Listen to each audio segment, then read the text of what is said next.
to the Cinementalists. Noun, plural. Definition, those whose love for movies runs so deep, they can't help but do a podcast about them. Hosted by Colton Robertson and Joseph George.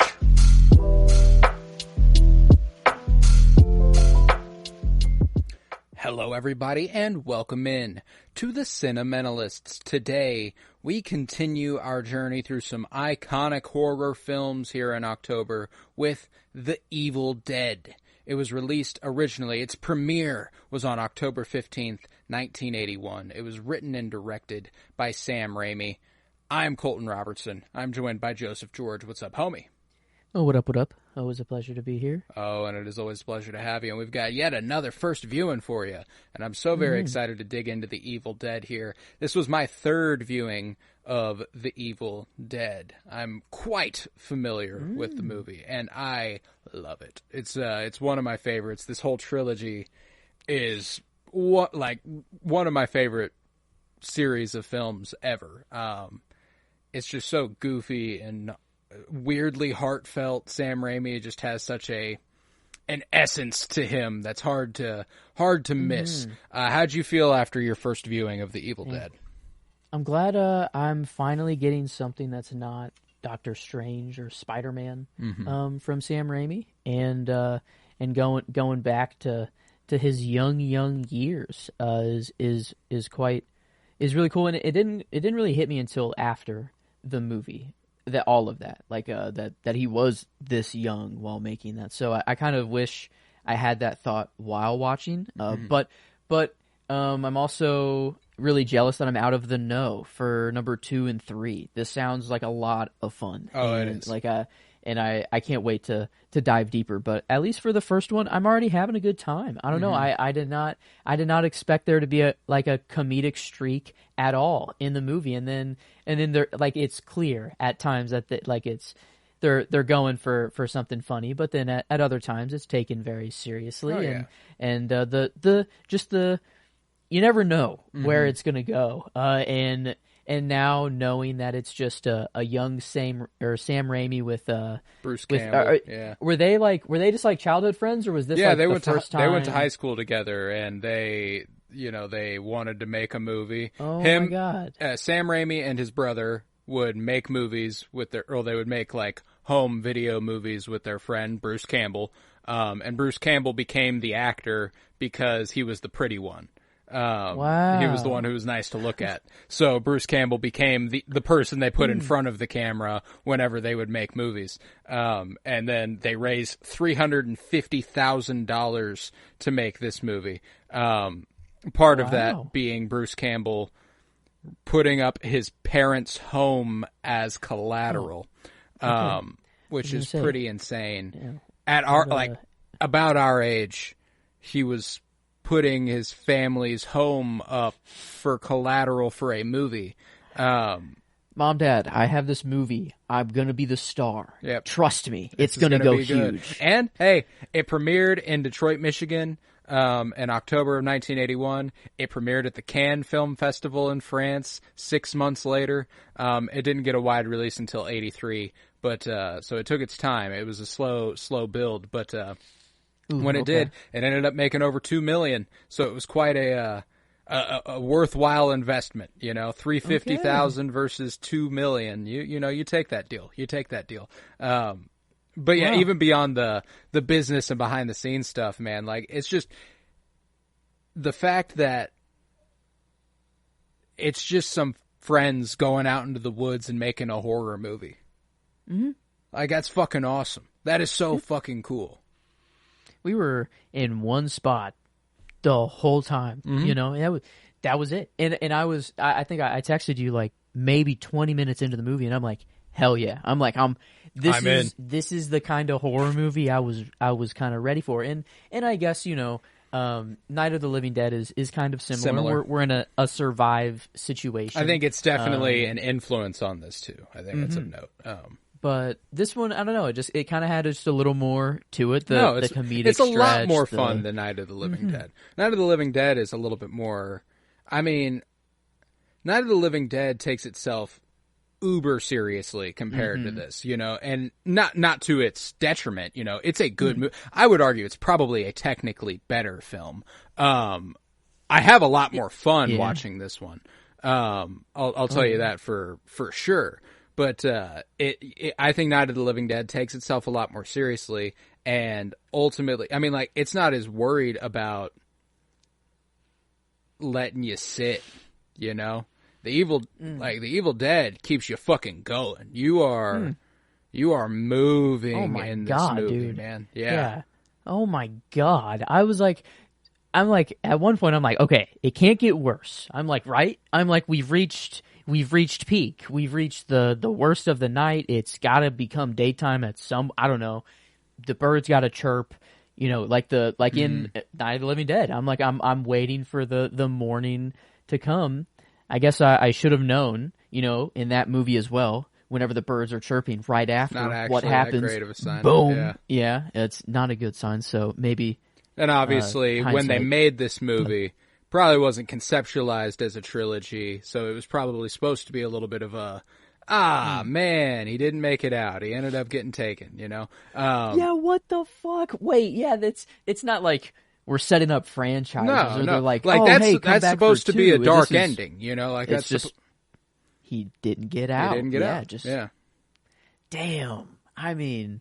Now, obviously, with context now, the second one is essentially the same movie, but goofier. 'Cause he doesn't escape. He's here. You know what I'm saying? Like, he keeps doing this. Is it like, well, I don't know. I guess I don't want to spoil. I should just go in. It's not, I mean, like, it's actually really funny. If you do watch the second one, the thing I will spoil is that the first 10 minutes, 15 minutes, recapping the events of this movie, but retconning it to where it was just him and his girl who was up here, not him and all his friends. At least that's how I remember it. I've only watched Evil Dead 2 once. I do need to revisit it. And I wanted to so bad when I finished this last night, but I didn't want it to blur the lines between what I was talking about because they are similar enough to where I probably could have had that problem. Now, the third one, not even close to the same type of movie. Yeah, I'm like, well, I don't know what you said. You could give me several guesses, and I would never guess where the third movie is called Army of Darkness. Also, it's Evil Dead, Evil Dead 2, and Army of Darkness. That's the trilogy here.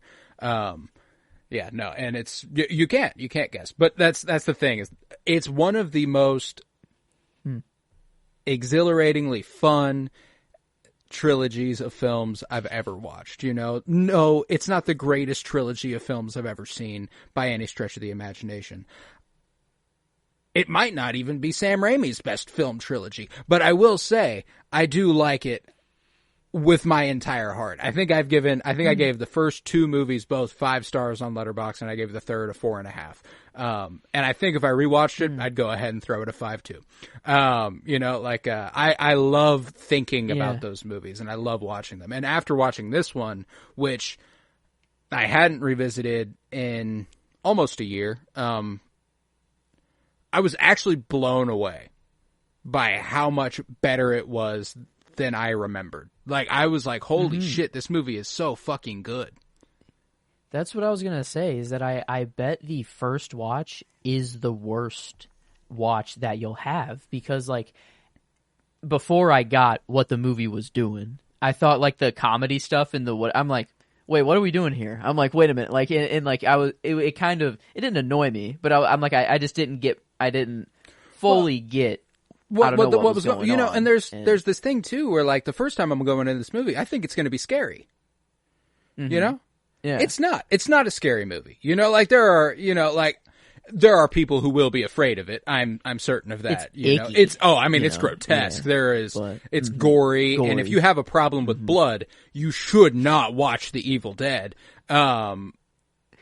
Oh my god! Yeah, there's stuff that makes me just go like ugh, but there's nothing that makes me or jump or like. And even the eerie stuff is more exciting than it is like dreadful. You know, like it's just kind of like, ooh, what's about to happen, sort of. And I think that's a wonderful tone for a horror movie to strike, because I mean, like, because I don't want to say it's not scary. It's just that it's so goofy at points that you get excited for the scary stuff because you know something goofy is going to come along with it, you know? And there's just such it's such a wonderful balance for a movie to strike. And I think that what's so strong about this movie too is that Sam Raimi's personality and his style and his essence comes through so strong as a director that everything he's made sense. Everything he's made sense. You can directly compare to The Evil Dead. Like, he never lost his flair. He never sacrificed his artistic vision. And obviously, this is a little more rough around the edges than Spider-Man. You know, and obviously more rough around the edges than the corporate produced Multiverse of Madness. But even in Multiverse of Madness, there's a part whenever Bruce Campbell reaches into the mirror and the mirror turns into water.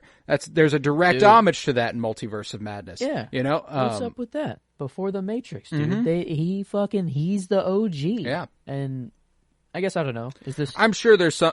It's maybe probably not before. a new idea. I'm not sure if it's been done on screen. I wouldn't be able to tell you. But regardless, like there's just so much about Raimi that he doesn't lose. You know, that last shot of the voyeuring camera of the Deadite zooming in on his face, like. Going back to his most recent film, Multiverse of Madness, whenever we are in Camartage and the camera zooms in on Doctor Strange's face and it goes like really close and then it goes really close and like all that stuff. He has his essence and the way that his films grow in terms of editing from here, because this is already a really impressively edited movie for not being... I mean, for being $350,000, I know that's not a small amount of money, but it is for making a movie. And like, he's got the juice, you know. You can tell this guy's gonna be fucking good at this, you know. It's crazy that like, there's a lot of different marks and stuff on Bruce Campbell's face throughout the movie, and like, it's clear that like the continuity isn't kept like through some shots, but it's like almost, it's impressive that the performance carries through, though. Even though like it's clearly that this isn't filmed continuously, it almost looks like it was. Like, even though I mean, it's clearly a different day, probably that they're doing this. And the production and stories flowing behind this are kind of insane. Obviously, because I mean, they're young guys. It's not an official film crew or anything. It's just people out in the woods making a fucking movie. You know, this cabin. This is where they stayed while they made the movie. Wait, yeah, they just stayed in the fucking cabin. They actually went out to the woods, and this is where they made the movie. Now, there's also the fact that it was so like nightmarish conditions. There's like hardly any running water, so they would go days at a time without showering. They would, How long did they stay out? It took a while, and so it took so long that a lot of people left the production. So, like, in the back half of the movie, whenever you see deadites that kind of look like puppets or stand-ins, it's because they are. They're not people anymore. Like, they had to, oh my god! They had to make do. Bruce Campbell was the only one who kept coming back, like, because there were like months, like, it took a long time to film, and they took big breaks, but like, so, like, at the back half of the movie, because I'm pretty sure they did it relatively chronologically. The back half of the movie, it becomes a lot more clear that a lot of the people aren't people, but you can get away with that because they're deadites. You know, like they're demonized and they are they're all fucked up, so you can get away with that. But like, wow, yeah, they just left. They stopped working on the movie. So they were like, well, they're not here. We can still have them as a character, just dead. You know what a guy. You know, he just takes anything, takes the punches as they come, man. It kind of just felt like that. Yeah, it's just kind of like whatever will come to us, we'll do. Like the fucking, I don't know, whatever that demon knife is that when you get stabbed in the back actually kills or whatever. I don't know if that's actually how it works, but whatever. I don't know who it is, but one of them gets their arm sliced, and then only a little bit, and then they decide to finish the job by biting. I think their that was arm Cheryl. Off, you know, yeah, like holy crap! And yeah, it's ugly. It's just, like Bruce Campbell watching it. Like Bruce Campbell is like you kind of have no choice but to go with him for both regards. Yeah. Both character and performance. But his, like, I love the evolution the character goes on. Like, there's actually, and that's the strength of this movie. The other two are, like, really, really goofy, and the production value goes up, and they get more exciting, and they are probably, from a filmmaking standpoint, probably technically better, but I don't think the movies get actually better than this. Bruce Campbell his character actually goes on a little bit of a journey over the course of the night, where at the beginning of the night, he's cowering in a corner whenever Scott's fighting them, you know? Like, Scott's trying his best to do something about it, and he's frozen. He's standing against the wall with a weapon in his hand, and with a gun. And he can't bring himself to do anything. By the end of this trilogy, bro is a fucking badass. Like, that's what. Yeah. Like, I mean, he kind of seems like it. That's what I said at the end. I'm like, how do you just before I knew that I don't know what he's thrown back into, but I thought he was gonna go off and be good. How do you just live after that? I'm like, how? How does one go back into normal bro is society? Gonna return to allegations of having murdered his fucking friends. You know what I'm saying? That's true. It really does not look good for him. There's no one else there, and he's the only one who comes out with all their blood on them. So, yeah, I guess no bodies left though. Maybe he does have to. Well, true. I guess a lot of missing people. They're reduced to vomit. It's really grotesque what happens like the end of this movie is it's so bloody. It's so gory throughout the whole thing, but whenever they start to like bubble up into what looks like vomit, it actually makes me sick. And what he goes down to the basement, there's like a pipe leaking and it's just blood. Yeah, blood. I mean, lots of blood. It just like why? How? With this, when? I don't know, but like I feel so bad for literally Bruce Campbell because like I feel like the dude just got so dirty over and over actually, and over. A little tidbit about like every time he would get transported to go like home at the end of a day, or if he was going to go bathe, he had to go in the bed of a truck. He couldn't sit inside of a truck.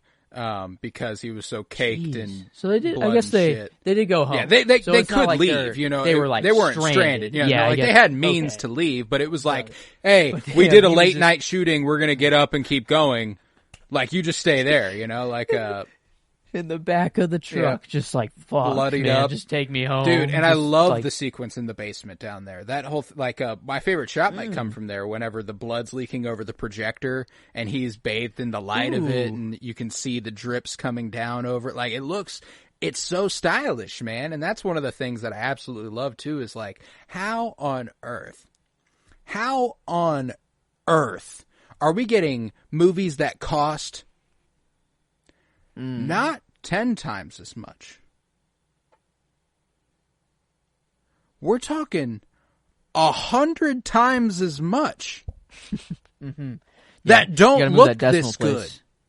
You know what I'm saying? Like $300 million movies that don't look as good as this. Yeah. How's that fucking possible? This dude has some magic with a camera. I feel like what camera is he using? Because there are some times where it's like physically not able to be there. I don't know. There was a shot of I feel like Bruce Campbell was standing on the camera. Like, dude, his foot pivoted on the camera lens. Right. I guess maybe they literally took a floorboard out and just I don't know. But yeah, I mean, but like, are they doing that in the cabin? Like, it was the floor. I mean, there were just some shots that I'm just like, what the fuck? Whenever he buries whenever he buries her and you see the dirt fall onto the camera, and then like it's so perfectly staged that in the one little spot that's left, Bruce Campbell's face is in it. Like that's really meticulous, you know? Like that's really, true. really How perfect. Do you know you got the shot? I mean, like. That takes a lot of time, you know? Like, that's not easy. Oh, wait. Because they don't... I guess if he's looking maybe somehow down, you know, the view... If I guess, it doesn't have to be the that's how he knew if he got ground it. that they're burying it on, you know? But, like, yeah, that's so, like... it's really impressive to have been wow 20 years old, going out into the woods with your boys and your girls and making a movie. I mean, like, there's 5 people in this movie. You know what I'm saying? Like, and I don't think it required that big of a crew. They probably had a lot of makeup artists, I imagine. True. That probably True. took up Yeah. most of their day, was designing the Deadites and making them look the way they do. It's really impressive to, like, on a shoestring budget. And it's so funny to refer to $350,000 as a shoestring budget, but it just is comparatively to a lot of movies. You know, like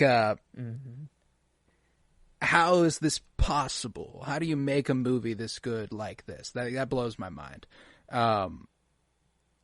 Just in the middle, maybe because they were just in the middle of the woods with a camera, with a crew. Everything you see is real. There's nothing. I mean, there's brilliantly lit. There are points when I'm like, how does this look like that?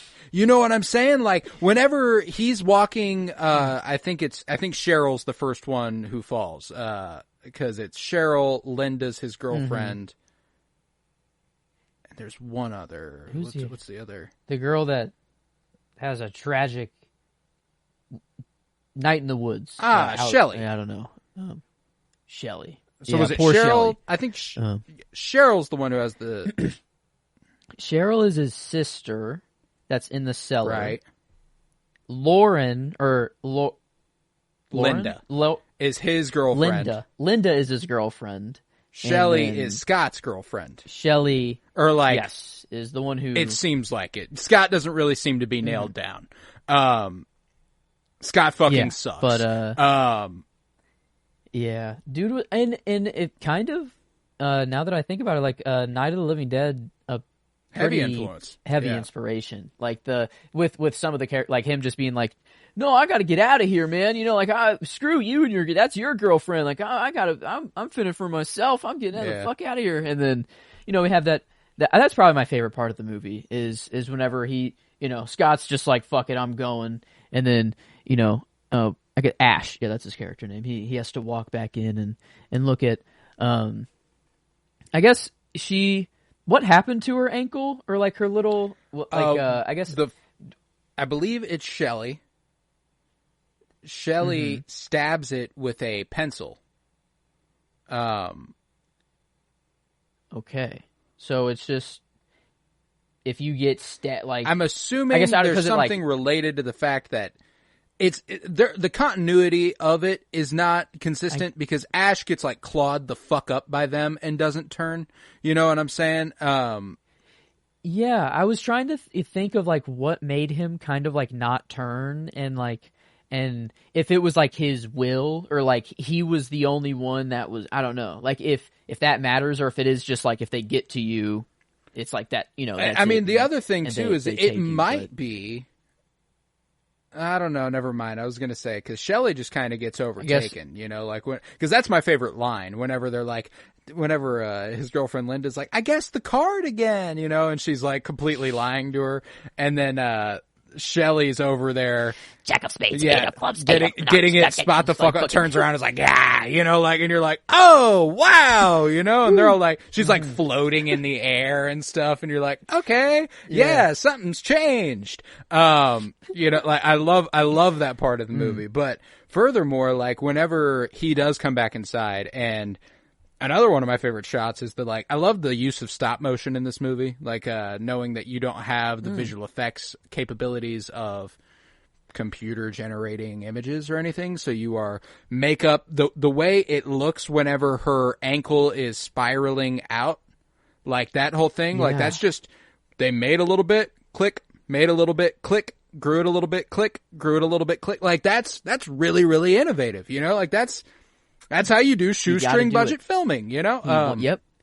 He had an idea in his head. He wanted it to spread from her ankle, and that's exactly what we fucking got. But yeah, whenever she's like sitting in the doorway, like giggling, and Scott comes back in through the door, and he's like bleeding, and he's like, "Man, we're gonna die here, man." He just smacks the shit out of her. But boom! whenever she like comes back and is like, "Help me, Ash, help me." Yeah, like that's the best scene in the movie for me. Like, cause it just, Bruce Campbell gets to perform his ass off, you know, when she comes back and he's like, "What are you doing to me?" You know, like it's just so, it's heavy, you know, and you don't have enough breathing room for it to really be heavy, you know, like you are getting sideswiped by ridiculous gore and goofy moments, you know, so like, but it's funny to see this movie balance the tone it has and do a successful job at it. You know, a lot of movies have a tough time balancing the sort of tones it's going for. Cause like you actually feel bad for Ash. You know, sometimes you watch these movies and you're like, yeah, he would feel sad in this situation, you know, like of course, but like I don't really feel bad for him, you know, like I don't know the fucking guy. I feel bad for Ash, you know, like Ash doesn't deserve this. Clearly a sweet guy. This poor man. And whenever Scott comes back from trying to leave, and dude just got fucked up. Got fucked up by the woods. It's the woods, assuming man. the same thing happened to They're him. alive. Yeah. But so he sits down and poor Scott's pretty much already dead, and is just trying to give him a drink and just talking to him, you know, like, hey, isn't it going to be great whenever we all get out of here and we all go home? It's going to happen soon, and wouldn't that be great? We're all going to go home. It's going to be good, and then just like shakes the fuck out of the dude. Yeah. I mean, the dude is on the edge of death, and then is just shaking him so hard and slaps the shit out of him. I don't know.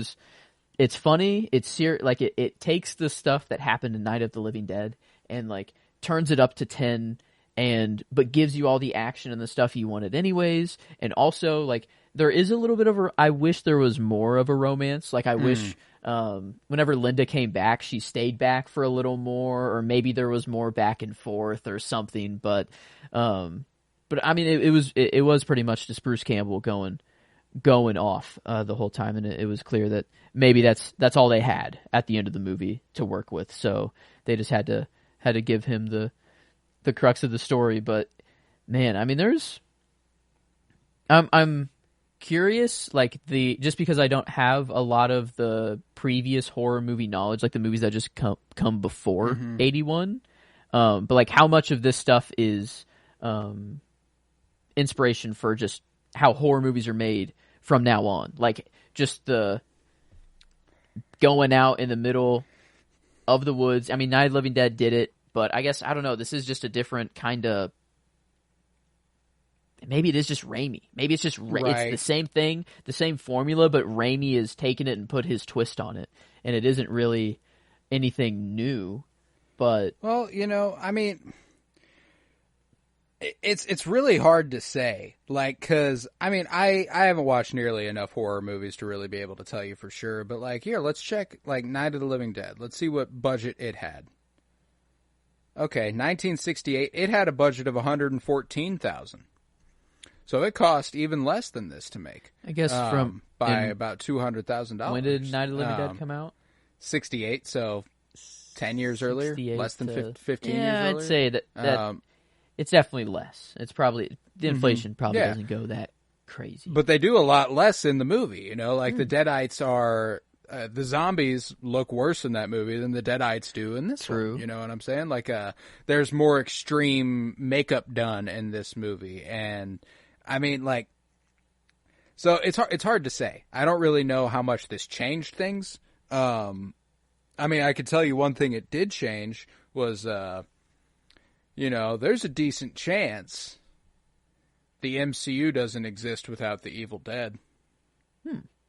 How does this track? Sam Raimi, I mean, Spider-Man becomes the most successful without Sam Raimi movie franchise temporarily, and then I didn't know if there was like a direct kind of line from like just that he went on to do, but yeah, just Sam, that, I guess you know, his success is very. We need him to. It made them realize. I mean, like, because X-Men was popular, you know, X-Men was successful, Spider-Man was successful, The Dark Knight was successful, so it's like hard to like directly correlate it, but like there's a causality there. It's like because Spider-Man was the most consistently successful of the Marvel franchises at the time. You know what I'm saying? So he gets the last movie was 2007, and Iron Man was 2008. You know, when he's done with Evil Dead 3, like, I guess what year does that come out? Does Evil Dead 3 come out? Evil Dead 3, I believe, is about 10 years later. Evil Dead 2 isn't much removed from this at all. I think it's only a couple years later. So, like, but, this trilogy that is pretty dang responsible for his rise? Like, success. Is there anything else in between here and Spider-Man? I believe there is one other movie. It's called Darkman. Darkman. Which is also another superhero. Okay. It's another superhero movie. The Quick and the Dead, a great Western. That's got Leonardo DiCaprio, Gene Hackman, Sharon Stone, Russell Crowe. Whoa. Keith David. That's a really good fucking movie. I want to say The Gift, For the Love of the Game. He's got he got a few in there. Kevin Costner in one of them. The Gift has Cate Blanchett and Keanu Reeves. So yeah, I mean, like, there was a reason he was handed Spider-Man. You know, he was pretty well established come that point. Yeah, this is his start. It's crazy to see like the like Wes and Jason Schwartzman combo, the Sam Raimi and Bruce Campbell, kind of I feel like a Ben Affleck and Matt Damon. Thank you. Knew it was a Matt. I was struggling on the Damon, but yeah, I don't know. It's nice to. I've known them, or like I've Bruce Campbell. I guess I've known him as just the guy in the Spider-Man movies to kind of or whatever. Yeah. But now this is why, it's because they had these deep roots and that he just kind of wants them in every movie. I don't know. It feels like it's like an honorary. I got to get my boy. They're boys, man. Yeah. He's also not the only thing from these movies that pops up in every Sam Raimi movie. Do you recognize the vehicle that they get there in? Vehicle. The car. Car. Yellow. That's Uncle Ben's car. No shit. Uncle Ben. It's Uncle Ben's car. No. No. Yep. Yeah, it is. This is the car. The legend is that this is the car Sam Raimi lost his virginity in, so he puts it in every movie he makes. That is insane. That is awesome in a good way. That is. Yeah, right. If I have to see it, because if they're both yellow. Oh my fucking God. Oh. Yeah, it's the same car. Oh no shit. Oh. It might not be the literal same car, like the exact same vehicle that we're seeing, but it's the same make and model. If it's literally the same it might be. I imagine he made enough money to be able to sustain it. It also appears in Multiverse of Madness at one point. I'm pretty sure. Yeah, I mean, like it's in everything. It's in every movie he's in. So, like, one of the reasons people speculate that there are like as many flashbacks to Uncle Ben as there is in like in Spider-Man 2 and 3 is so that he can find an excuse to put the fucking car in the movie. See, gotta get it in there. I mean, with great power comes great responsibility. That and Sam Raimi's virginity in the same room or whatever you want to call it. Same space. That's incredible. I would have never thought. But oh my God, yeah. Now that I'm looking at the car, I mean, yeah, it is undeniable. It is. Yeah. So like that's one of the cool things about Raimi is that it's obvious he never lost touch with his roots. He very clearly knows where he came from. And I feel like this is 20 years before Spider-Man. And Spider-Man obviously has quite the inflated budget compared to this. But does it obviously have the same touches? Like, it is so thoroughly Raimi that it's just like, that's kind of the pinnacle of what he was able to create, like with his sensibilities kind of being able to go, now watch this shit, you know what I'm saying? And that's why when you watch the Evil Dead movies, you'll kind of notice, like, that's why Green Goblin has those horror flares and Doc Ock has those horror flares and Venom's designed the way he is. And, like, that's, he's got his basis in these movies. This is where he comes from, and this is the kind of filmmaking he does. But makes sense now.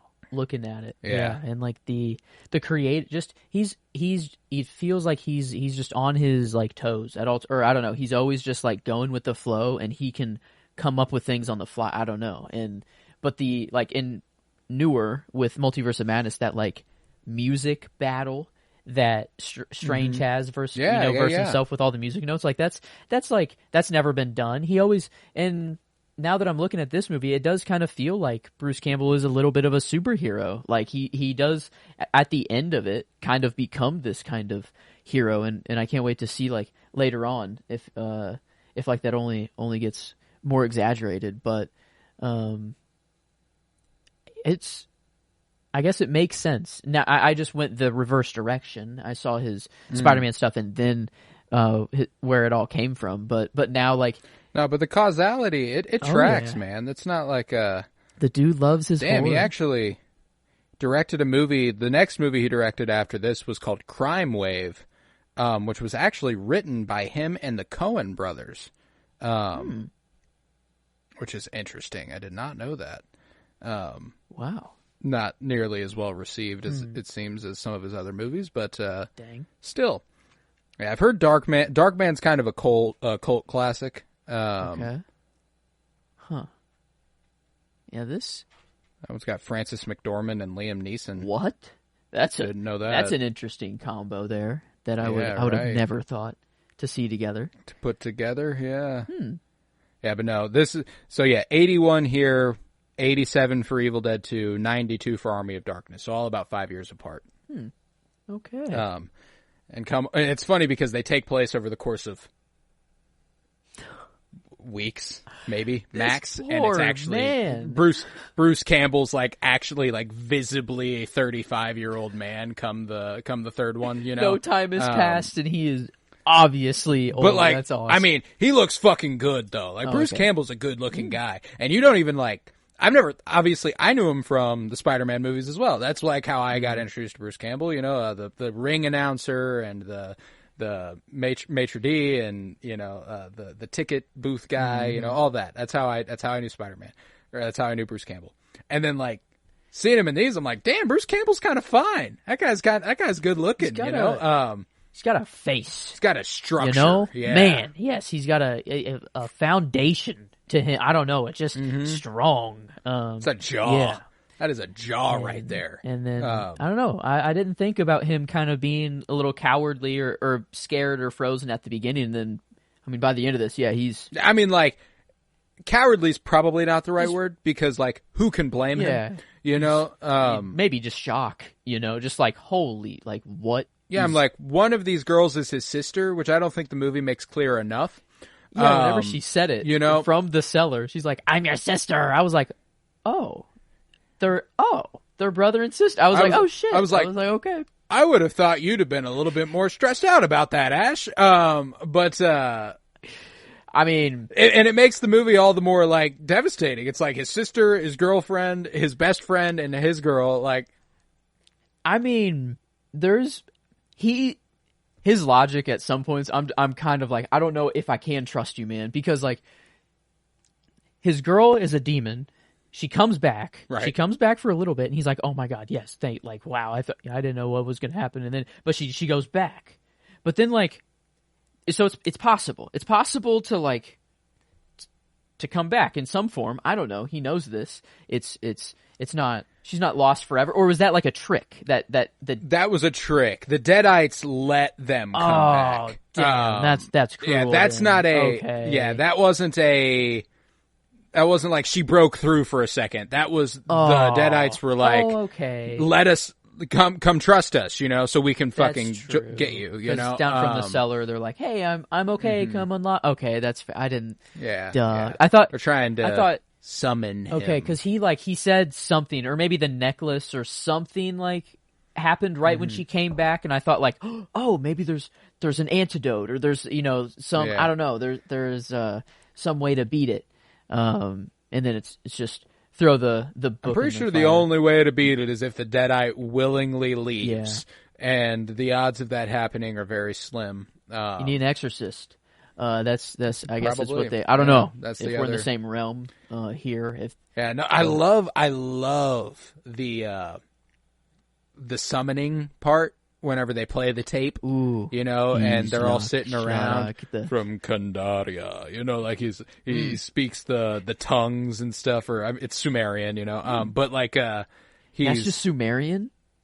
I'm pretty sure. Yeah. Oh dang, that does sound. Yeah, pretty old language. Yeah, that was funny. Sounds like yeah. it, Whenever you know, they say, I dug up some Sumerian texts. You know, he has a super great, The book a great of voice. the dead. Yeah, and just explain, oh, it's just getting creepy. It's like a campfire story, but they're all just in there and like, oh, turn it off, you know, and then like, I don't want to hear anymore. And then right when they turn it back on, it's Satan. Like, well, I didn't know it was Sumerian. I feel really bad now that I thought it was just like straight up satanic ritual. But to be fair, the dead was raised right afterwards after he's saying this. No, so, yeah, like it's fair. It felt pretty assumption. demonic in nature. But yeah, no, this just all the random weapons, you know, I love, or not weapons, but just that one sword or whatever artifact that is. That's cool. That was cool. And then like the white. What's the white? What is that? I don't know. Well, it's just like there's a lot of stuff in this movie that I think is just generally supposed to evoke like uncomfortability. Like there's some sort of like I like to view it as like the Deadites in some way corrupt your body. It's not just that they possess you and now you're tethered to them.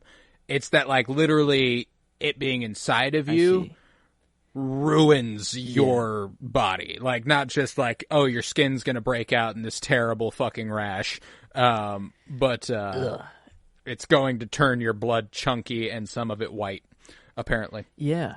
And you gotta, it comes out of anywhere. Like, it came out of an armhole. When it came out of a splurt. Whenever he puts his thumbs in Scotty's eyes. Yeah. Ooh, man, there's times where you do just have to kind of like, it gets you to that urge to look away. But it's so, man, it is crazy how it can get so goofy at some points, but then like, you're extremely icked out, and like it is horror filled, and your heart's racing, you know, like there's some great tension building, man, you know, like whenever he is down in the basement and the blood starts seeping through, you know, like I think a big part of the, you know, you're like, where's that even coming from? Like I think the lack of understanding is kind of what makes it good, you know, like he doesn't know either, man. He's just like I love the idea that the woods are alive, you know, and they add an organic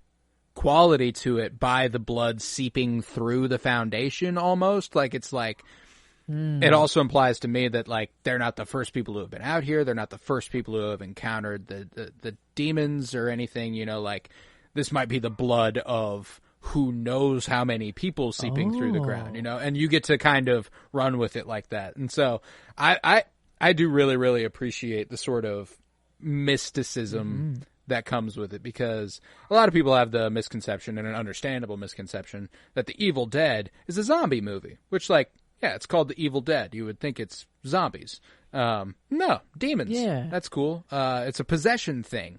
And I do appreciate that. They weren't just flesh eating. I mean, they were, but they weren't like they did also flesh eat. But that undead, it wasn't because they wanted to. It was because they.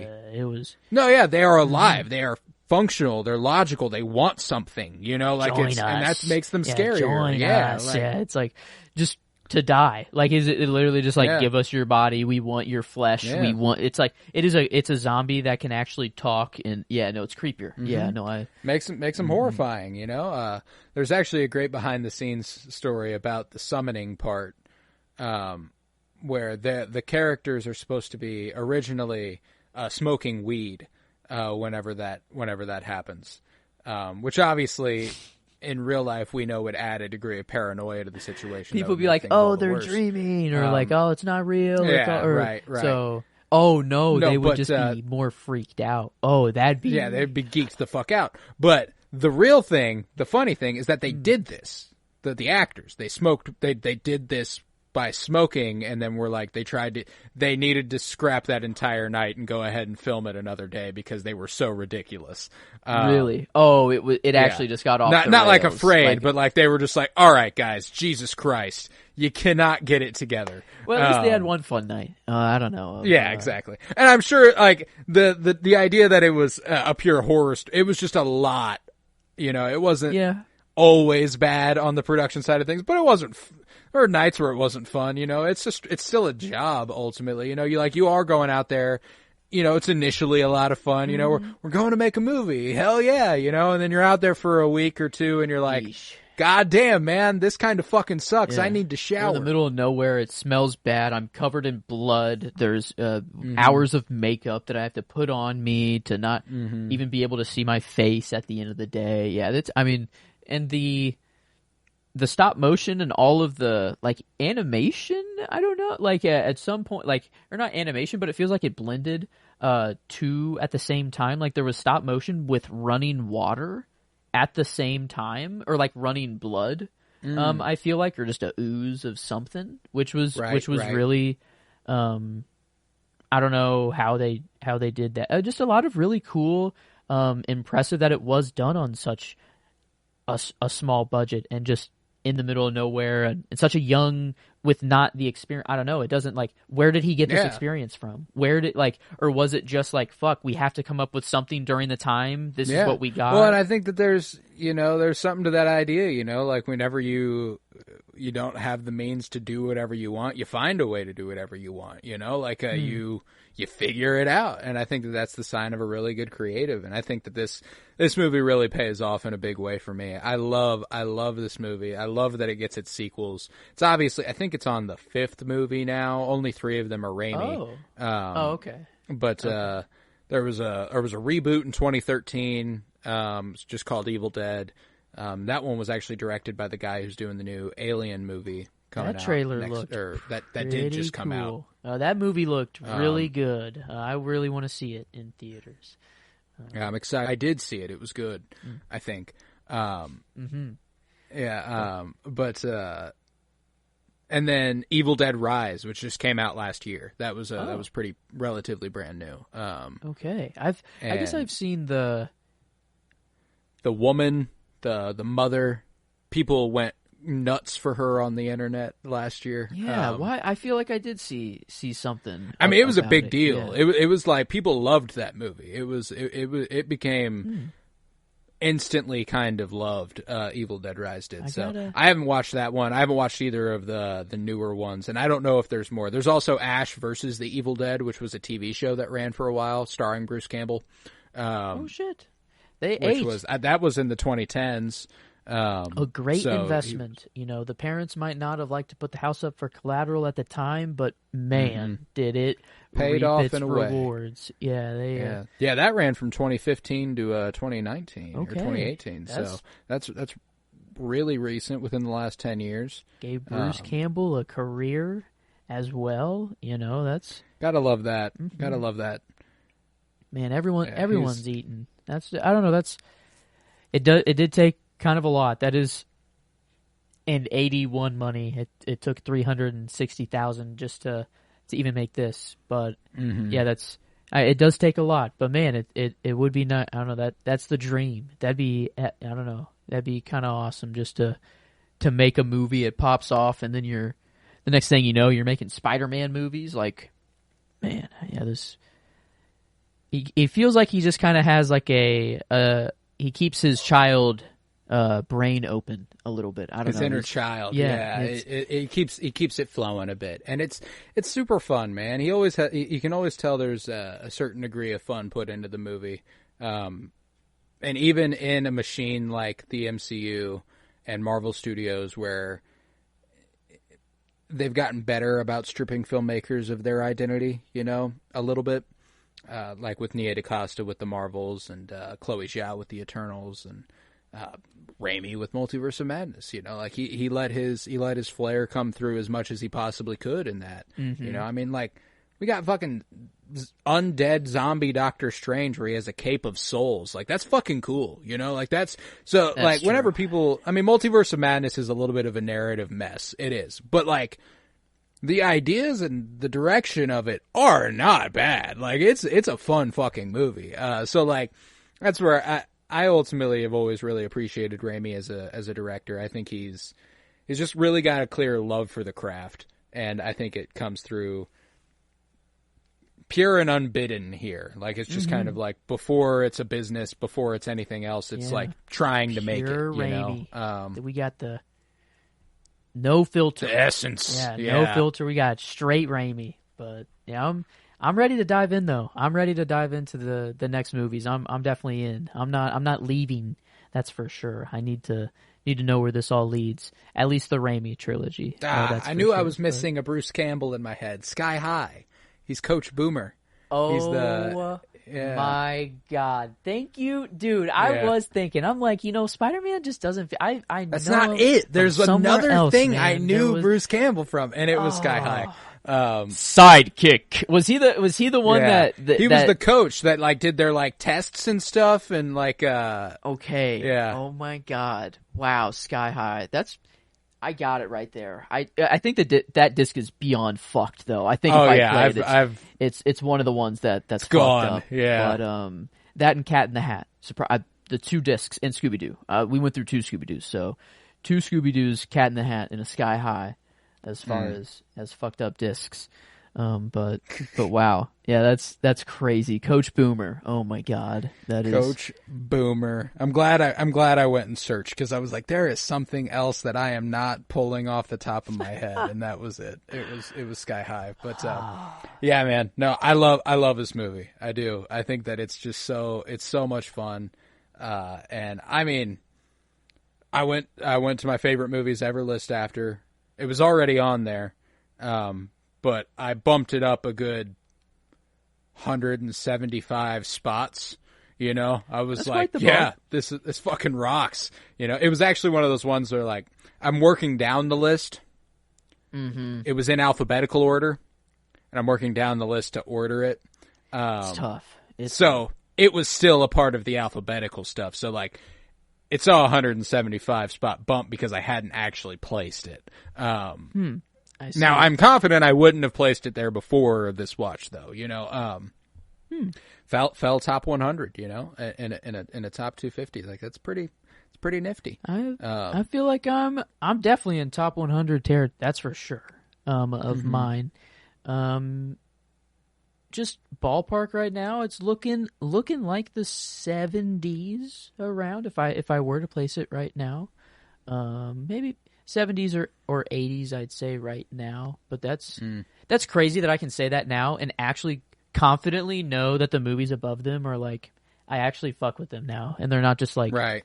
What They're not just like I don't know. I'm like, yeah, that's there. I have to put it there. No, like it's like, yeah, no, that is there. Yeah, it is nice. I've been fucking with the list a lot the last couple days, and I'm like, I'm looking at it. I'm throwing something on a list. I'm like, what? Off the top of my head, I'm like, it's like a 95. 20. That's a 95, 70. Anywhere from like 70 to 90, and then I'm like. 214. What? Yep. You're okay. like, so 193. I'm like, okay. But it's getting to be a lot of fun. I can't wait until we inevitably do that top 250 like we've discussed before. But it'll be some time, I feel, before we actually officially get to that. But I'm at 186, and that's with not even every movie added right now. So I might even be getting close. I'm like, it might be, I mean, like, it might even be once you do get there, where you're like, these are the 250 for now. We might even be like, well, then let's wait another fucking year and see how much it changes. Then, let it cook. Let it cook. Let it sit. We got it. Let it simmer. We've got time. But yeah, this was a good one. I don't know. As far as the horror movies, it's up there. It's up with the top of one of my the horror. I think literally on my top 100, it is one spot below The Exorcist. Like that is where I have it. Yeah, I'd probably right there. I would probably prefer The Exorcist. Well, just depends on what mood I know. I'm in. I would rather. Yeah, like. I think I obviously have a more fun time watching The Evil Dead. Yeah. And if I'm going to a Halloween party and they're like, throw on a horror movie, I wouldn't throw on The Exorcist. I'd throw on The Evil Dead. You know what I'm saying? Like, that's the vibe. So it is a certain feel. There's a certain funness to it. But The Exorcist is just that good. And that's what gets difficult, But, and I do love it, and it made me cry. I can't say the same for The Evil Dead. So, like, that's why they end up being one spot apart. I'm like, I barely hold them on different planes. I do love both of them, but the one that makes me cry is the one that I'll always go with, Yeah.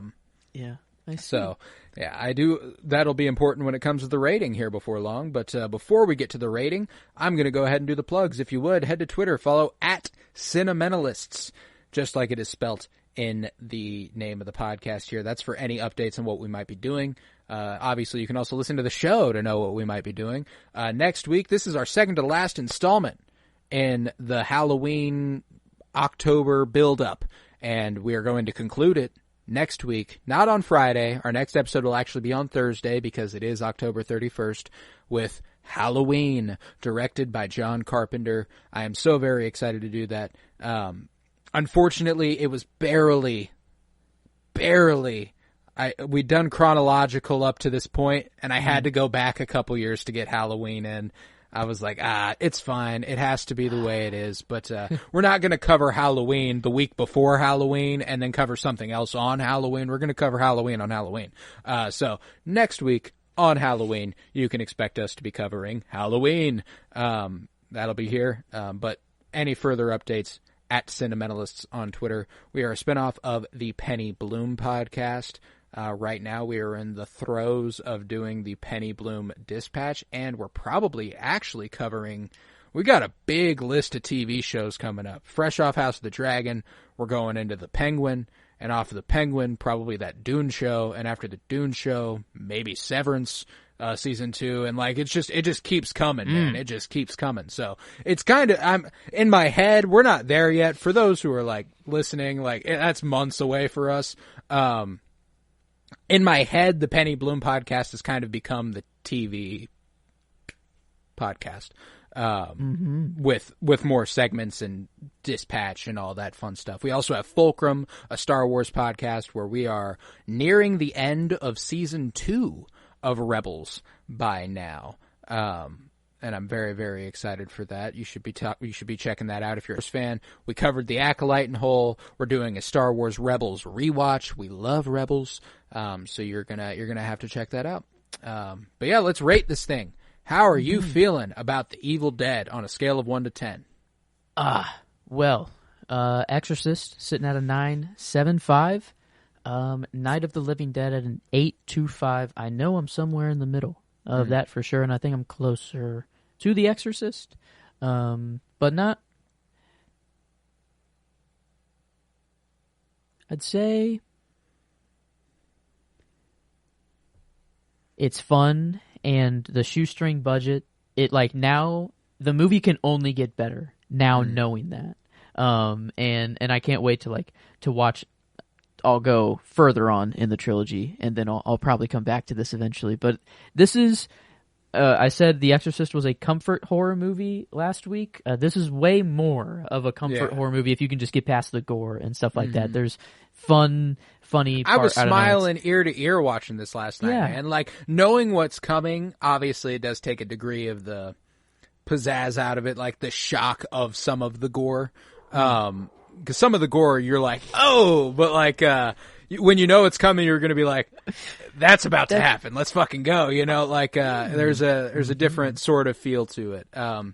So I'm excited. I want to hear your number before I throw out mine. I feel like a 9 flat was where my gut was taking me. And because I guess that is truly smack dab in the middle of Night of the Living Dead and Exorcist. True. So I guess I said I was more leaning closer to The Exorcist. So, but a 9.25 just you're spiritually leaning closer to The Exorcist than Night of the Living Dead. Yeah, quantifying things, it gets difficult. Mathematically, a little different. Yeah. I think a 9.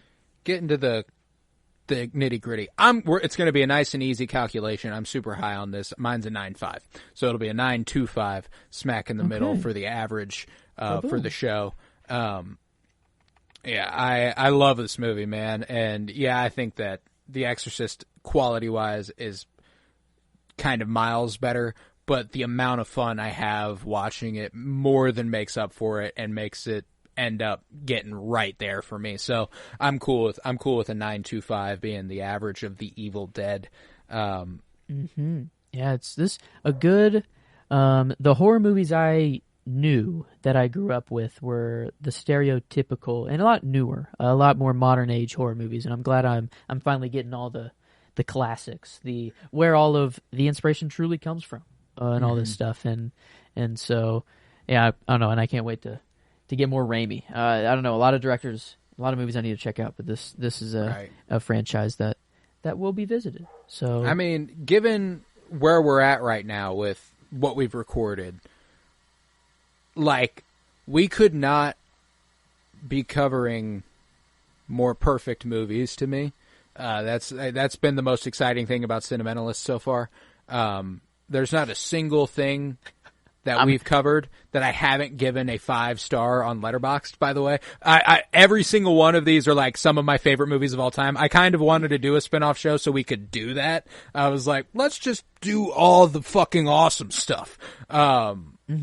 And you know, we'll start taking some swings in the dark here before long. We're getting to the Lord of the Rings by the end of the year. I've never seen the latter two. I've only seen the first one, which, however, is also a 5 stars on Letterboxd for me. So, we'll see.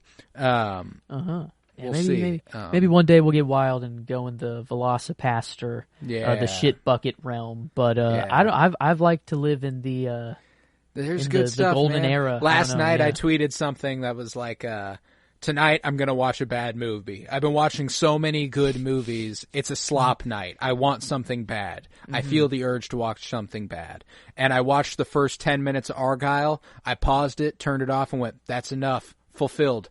10 minutes is all it took? That's all it took. The first 10 minutes of that movie are fucking horrendous. Oh, no. It's bad. It's bad. I'll probably end up getting back around to it. It's got a really good cast. That's true. We'll see. And that trailer, it's ingrained into my brain still to this day. There. It's in there.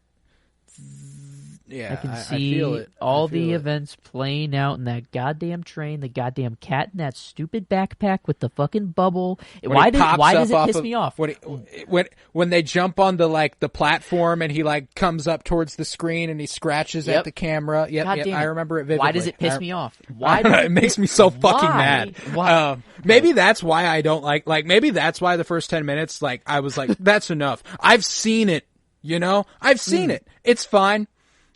I've seen the fucking movie. I already know who Agent Argyle is, and that's what the twist is. So, I'm good. I'm good. But that to say, after that, I went ahead and turned on Miami Vice. I've got to finish that tonight. But, another Michael Mann one I'm knocking out. But, so, with that, we will conclude this episode on The Evil Dead, and we will be back next week with Halloween, directed by John Carpenter, and I'm so very excited for it. I was Colton Robertson. I was joined by Joseph George. Thank you very much, homie. Oh, thank you for having me. It's always a pleasure to be here. Oh, and it's always a pleasure to have you. And remember, go and watch Evil Dead 2 and Army of Darkness now. It is your duty.